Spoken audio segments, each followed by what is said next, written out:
కోసమే ఆలోచిస్తూ ఈ ప్రపంచంలో తనకంటే ఇంకెవ్వరూ ఎక్కువ తన కోసమే ఆలోచిస్తూ నేను పిచ్చోడిని అవుతున్నాను, నా అంత ప్రేమ తనకి ఎవరు అందిస్తారు అంటూ భార్య కోసం ఎమోషనల్ అవుతూ కన్నీళ్ళు పెట్టుకున్న సింగర్ రమణ. సింగర్ రమణ జానపద సింగర్గా, రాక్ సింగర్గా అణువణుగా ఎదుగుతూ వచ్చేశాడు.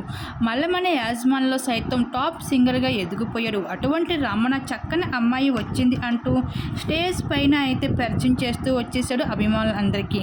అలాగే తనది 4 ఏళ్ల ప్రేమని పెద్దలు ఒప్పుకోకపోయినా ఎదిరించి మరి నన్ను పెళ్లి చేసుకుంది అని, నా భార్య కుందన నాకు బంగారం అంటూ ఎంతగానో మురిసిపోతూ వచ్చేసాడు సింగర్ రమణ. అయితే రమణ లైఫ్లో సక్సెస్ఫుల్ లైఫ్ని లీడ్ చేస్తూ ఉంది. అయితే పెళ్లి చేసుకుని ఏడాది కూడా తిరగకుండానే ఇప్పుడు సోషల్ మీడియాలో వరుస సాడ్ కొటేషన్తో అందరినీ ఎమోషనల్ చేస్తూ వచ్చేస్తున్నాడు. భార్య కోసం అయితే ఏం వివాదాలు జరిగాయో, ఏం జరిగదో అనే విషయం అయితే బయట పెట్టకపోయినప్పటికీ డబ్బు ఉంటేనే ఈ రోజుల్లో విలువ ఉంటుంది, నా అంత ప్రేమ తనకి ఎవరు అందిస్తారంటూ చాలా బాధపడుతూ కనిపించేస్తున్నాడు.